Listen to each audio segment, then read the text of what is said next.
So, The Hobbit Battle of the Five Armies is the movie of discussion for the movie of the week. Uh, like I said, I'm rearranging things and putting it in, try to do some different angles and see what works better. Um, yeah, saw this over the weekend. I know this is kind of late in doing this review, but it was a good conclusion to the whole Hobbit series. Even though it's, according to friends, because keep in mind, I've never read the book. Um, I would like to read the book eventually because I would like to see how this all came. You know, what's actually in the book and compared to what the movie is all about. Um, but yeah, the Hobbit Battle of the Five Armies.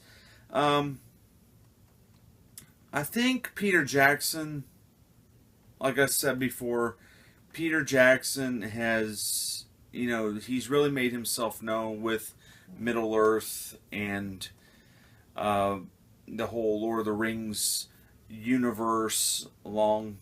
And of course, The Hobbit fits right in there because The Hobbit is a precursor to The Lord of the Rings, in case you don't know that.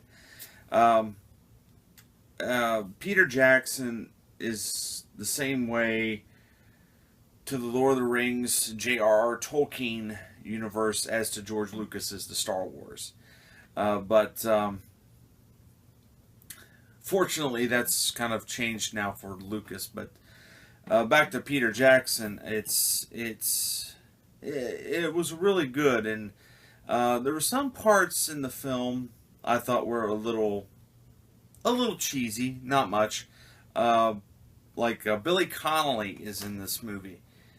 He plays a character that's kin to Thorin Oakenshield, and it was kind of funny, his character, but even though he was an important contribution to the story and the development.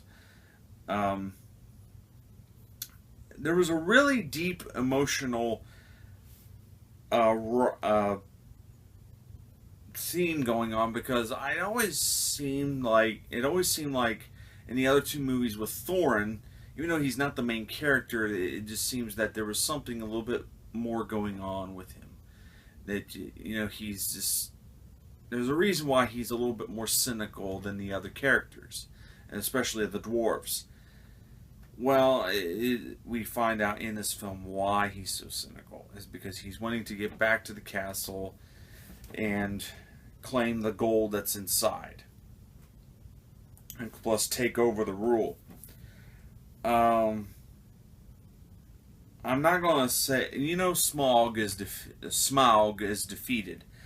However, the way they interpret it in this film is that Smaug, even though his body as a dragon dies, his spirit never leaves. Matter of fact, he possesses. His spirit is kind of looming over the gold that's in the kingdom, and anyone who is ruling over or is taking control, they will be possessed, and that happens to Thorn, and eventually starts to turn into something very, very evil. But yeah, it's a very, very good film. A good conclusion to this portion of the Lord of the Rings, and well, this would be the Hobbit, but it was a good telling of the whole story, and just a nice little thing at the end to link the Hobbit with the Lord of the Rings. And a matter of fact, just a little spoiler. Okay, you're in spoiler territory. Okay, your warning's over.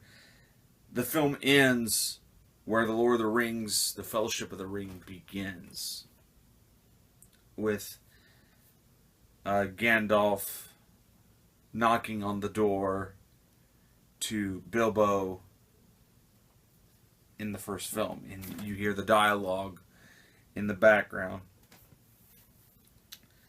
And another criticism I've always said this about Peter Jackson is that he couldn't make a film that was over 3 hours or clocked in around 3 hours. Surprisingly, this is the shortest of all the movies, running at 2 hours and 24 minutes. So, yeah, still a long movie, but not a 3 hour epic. You know, sorry, a little bit tired, but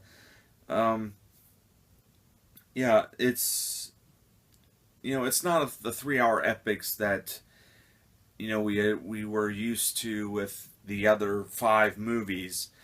So this one is just 2 hours and 24 minutes running time.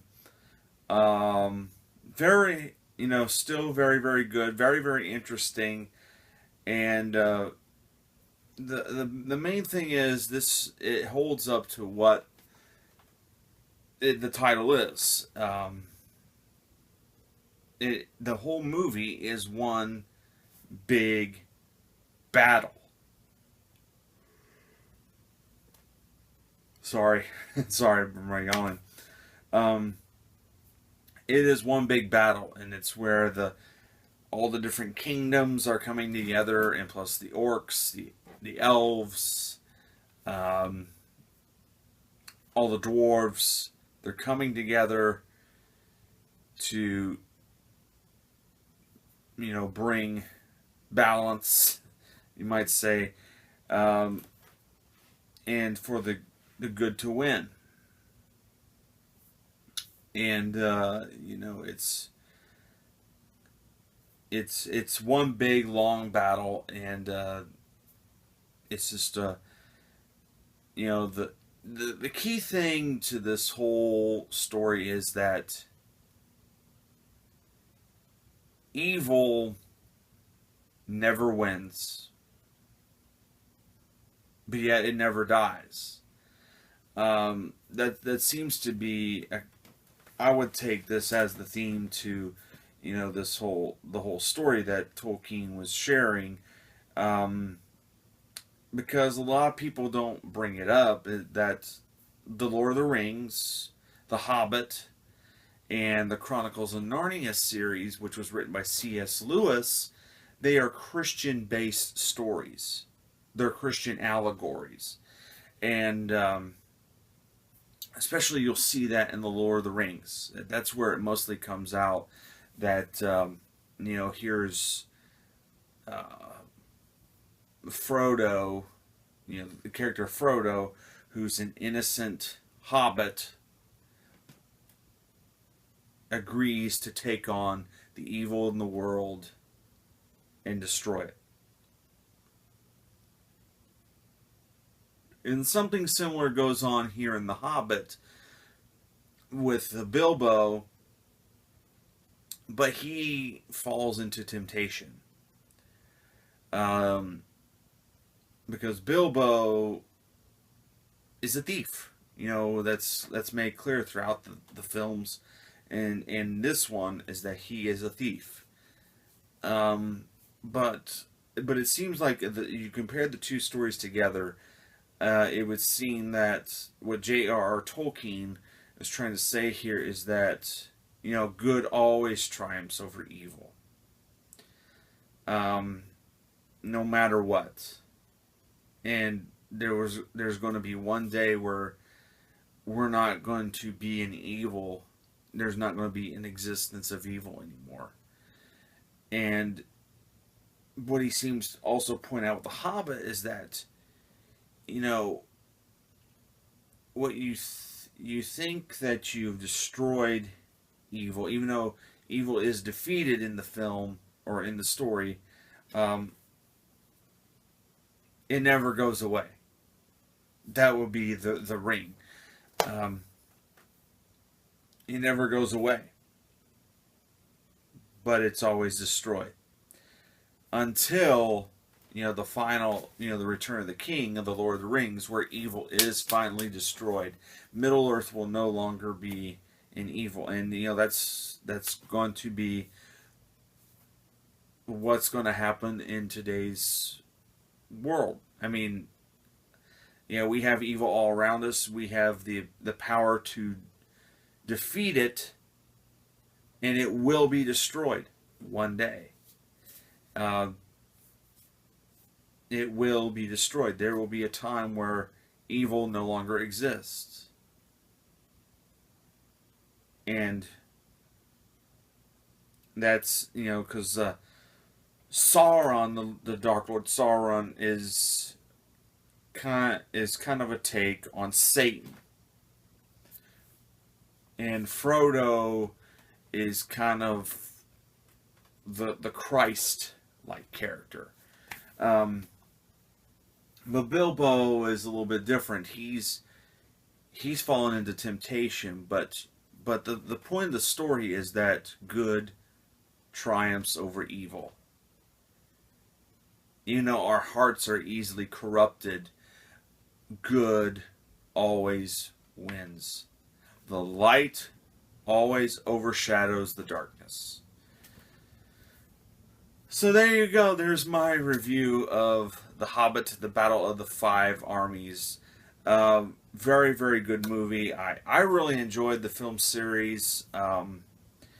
Even though I've had some minor picks, it's more with the filmmaker itself, with Peter Jackson, being, saying that he could make a movie that's under 3 hours. Well, technically all the Hobbit movies are under 3 hours, but it's approximately 3 hours. And this is the shortest one, 2 hours and 25 minutes. I can vouch for that. But other than that, do go check it out. Go see it in the theater. See it in 3D, in a 3D format, because that is the way it is meant to be seen. Whether that be IMAX 3D, the high frame rate 3D, or the Real D 3D. Do go see it in 3D. That's the way me and my brother saw it. The 3D, that's another thing I didn't touch on. The 3D and all the movies are really, really good because they are actually shot in 3D. They are not post-converted like the majority of the 3D films that you see play. This is actually shot in negative 3D. They used special cameras and special rigs, and they actually shoot it in 3D. And matter of fact, if you watch some of the bonus features, they're sitting at television screens with the Real D 3D glasses, just watching the images come to life. And it's really, really spectacular. Do see it in a 3D format, and it's well worth it. So from me to you, see you later.